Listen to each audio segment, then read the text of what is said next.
Kevin and Scott are leaving. Sean and I are staying. There's another guy in the group, Sean Waltman, but he isn't at Madison Square Garden. But we're doing a show at Madison Square Garden. It's their last time at Madison Square Garden. They're leaving shortly thereafter. And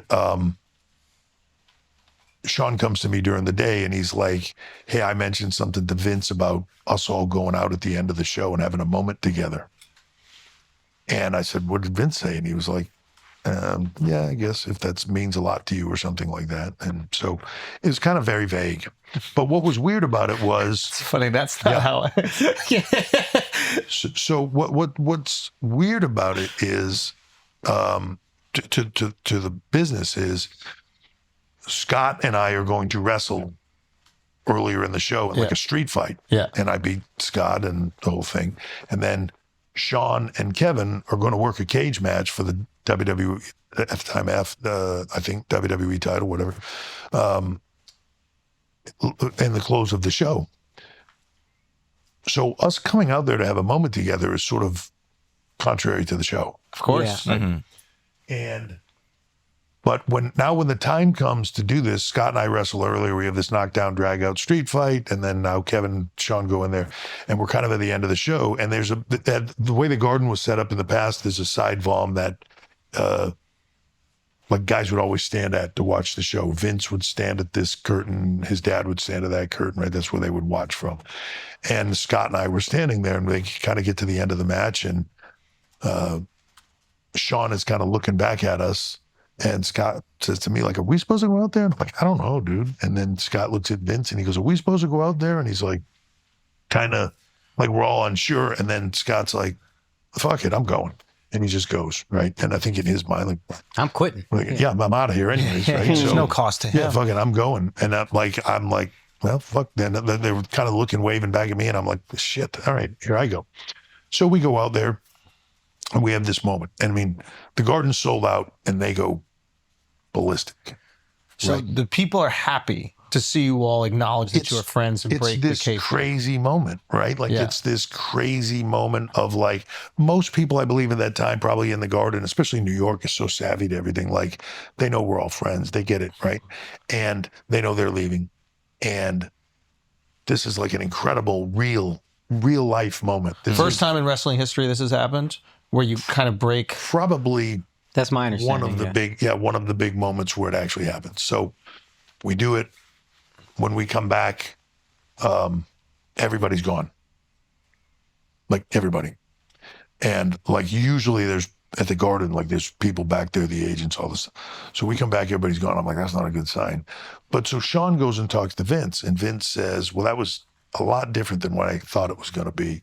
And Sean said, hope I was okay. And he said, well, did that mean something to you? And Sean goes, meant the world to me. And he goes, then I'm okay with it. And we left. And we used to stay at the time we stayed in Newark and there's a place a diner that business is different now. we all drive back. We would, if we were doing the Garden, Long Island, all that stuff, New York was a big hub. We'd go stay in Newark and drive all the way at the airport and just make the pounds, right? So you could stay in one place. Yeah. So we went back. We all had dinner together at this diner and stuff like that, and we were all like, "Well, that was crazy. What just happened?" and all that shit. And big moment. So the next day, I'm off. The next day, I'm driving up. I lived in New Hampshire at the time. Driving back up, and as soon as I get home, there's a message from Vince's office, his secretary, saying, Vince would like to see you first thing in the morning tomorrow. And I'm like, fuck. Like, this isn't going to be good. Like, he ain't calling to go like, dude, wonderful job. Like, it's my day off. I got to, I got to go there. So I like literally turn around, drive all the way back, go back to the office the next day. And this is the meeting where like everybody's freaking out. And Vince was even putting it on. I wasn't so sure that he was upset with it. Everybody else. And you have to understand, all the producers and agents backstage that help with the show and everything are a generation before ours. So they're of the generation of protect the business at all costs. Bad guys don't ride with good guys, right? Yeah. To some degree. They all go nuts when they see this. And now Kevin's leaving, Scott's leaving, and to those producers and agents, well, look, it looks bad for Vince. It looks like the inmates are running the asylum, and he doesn't have control over these guys. This group, the clique, is doing whatever they want, and they spit right in your face. And if you don't do something, it looks bad. It's a disrespectful type thing. And I don't think Vince took it that way, but I think that's what he was. He always had a saying: "Perception is reality," and perception amongst them was this, and. So, as soon I knew, I wasn't sure. I'm like, well, I'm either going to get fired or this is going to be like, I'm going to get like, this is going to be heavy. And, what a drive from New Hampshire. yeah, right. Yeah. But I was, I was kind of like, well, it is what it is. Right? Okay. And I'm a big believer in like, if you're going to do something that in your mind, is kind of fucked up, like you cannot cry afterwards with whatever comes about from it. Like you made the decision to do it. So if the ramifications of that are way worse than you thought, well, that's on you. It is. You made the choice. So, it's a pretty heavy meeting, and Vince is like, look, it's unfair. It's all these things, but Kev's leaving, Scott's leaving. I can't do anything to them. Kid wasn't there, but Shawn was there, but he's the WWE champion. Like, Shawn Michaels is the champ. You can't punish the champ. There's not much I can do to him. So you're like, I guess we call it a wash, right? We just move on, huh? And and he was like, well, here's the thing. A lot of people are saying I should fire you. And I'm like, okay, what are you saying? And he said, I don't want to fire you. I think you're incredibly talented. I want you here, but I've got to do something. And so he goes, you were going to win King of the Ring. That's going to go away. You were going to do this program with Shawn. That's going to go away. Damn. You are going to, and this is one of Vince's favorite sayings, but this was the time when he said it to me when it hit the hardest. He said, you are going to have to learn to eat platefuls of shit and like the taste of it. Damn. And okay. And I said, so well, the one thing, I was accepting of it. Obviously it hit hard, but I was accepting of it. And I said to him before I left, I said, because he said, but if you want to leave, he said, I understand. This is not all on you.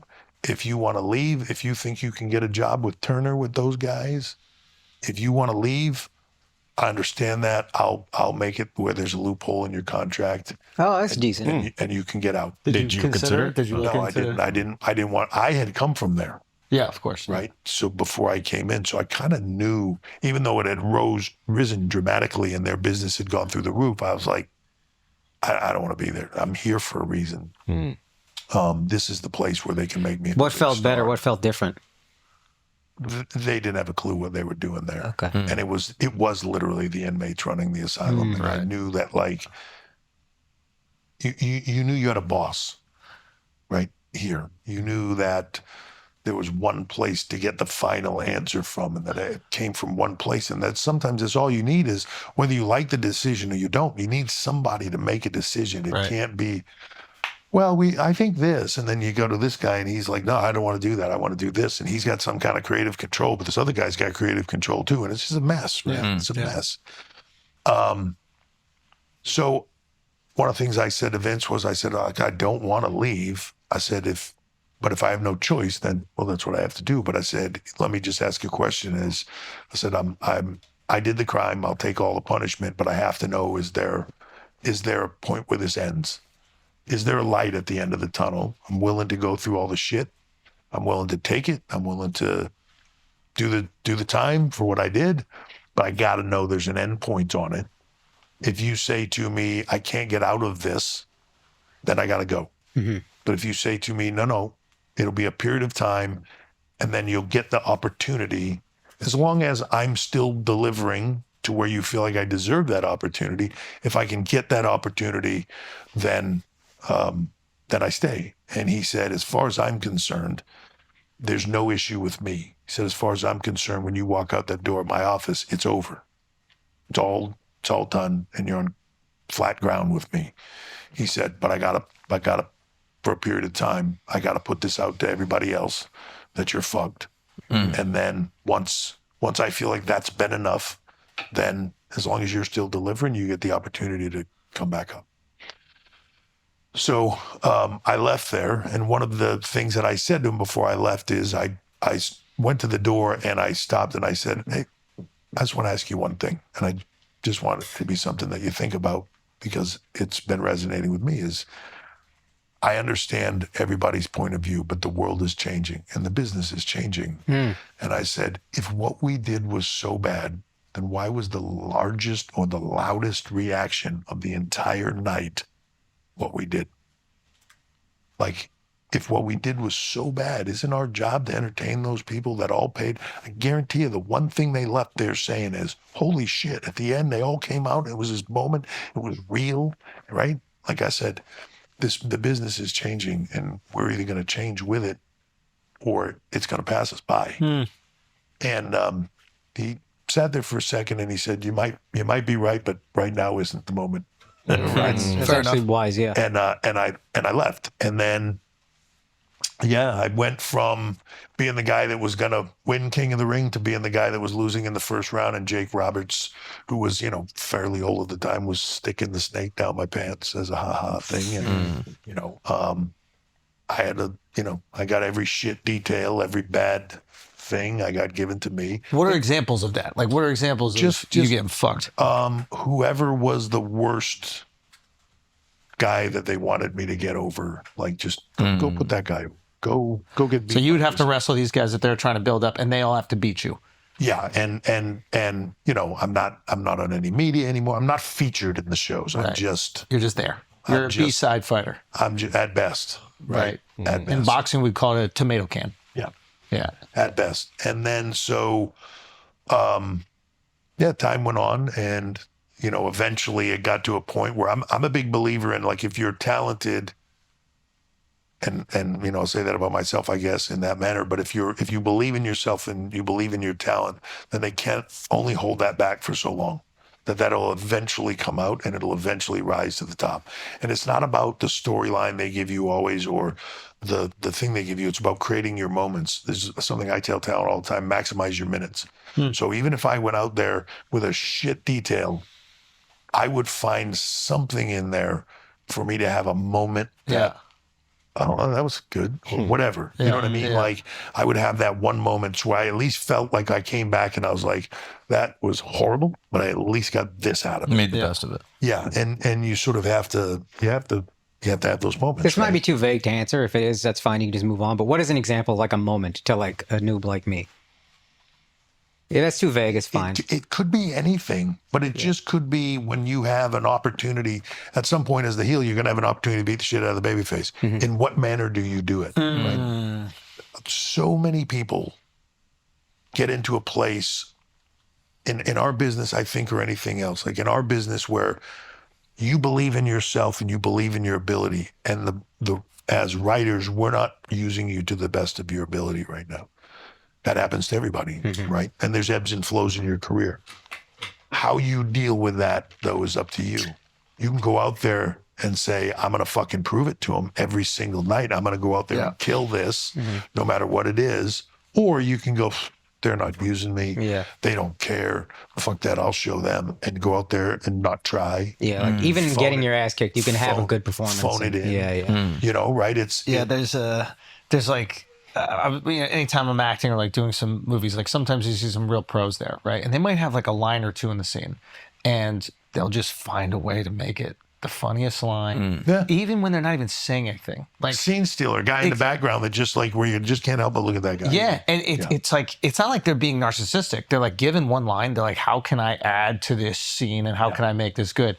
And watching that is really interesting because a lot of times you look at the script and you're like, okay, who has the most lines? Okay, me, I'm delivering it, or that person, they're delivering it. So you could have one line. Exactly. And it could be all about. Exactly. And that's the thing, right? So you can either go negative on it. I can sometimes tell watching the show, like that guy walking out, he's about to get beat by this other guy and he thinks it's wrong that they're putting that guy over him. So he's bringing that energy. Doesn't want to do it. We call it boo-boo face. And so he comes out boo-boo faced and he doesn't have that same fire. Now that same talent sometimes, they're going over. This match is for them. They're going to go over. Excited. They come out like a big star and everything they do is they're putting all the effort in and like all that stuff, right? It's easy to put the effort in when they're going with you. Yeah. And when they're going with you and this is all about me. The trick is to put that effort in. The trick is to still, go to the gym, hit it just as hard, be in just as good a shape, be spot on your game, and do all those things that you need to do. Because when that one time that they give you something and that you see that hole, I can do that and steal this scene. And you go out there and you do that. And now after a couple of times, that stuff starts to become undeniable. Yeah. Because the truth is, we just react off what the crowd does. Yeah.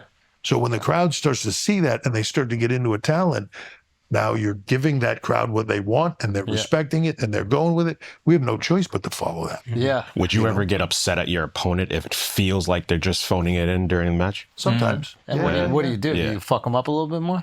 Nah, it just depends on who it is.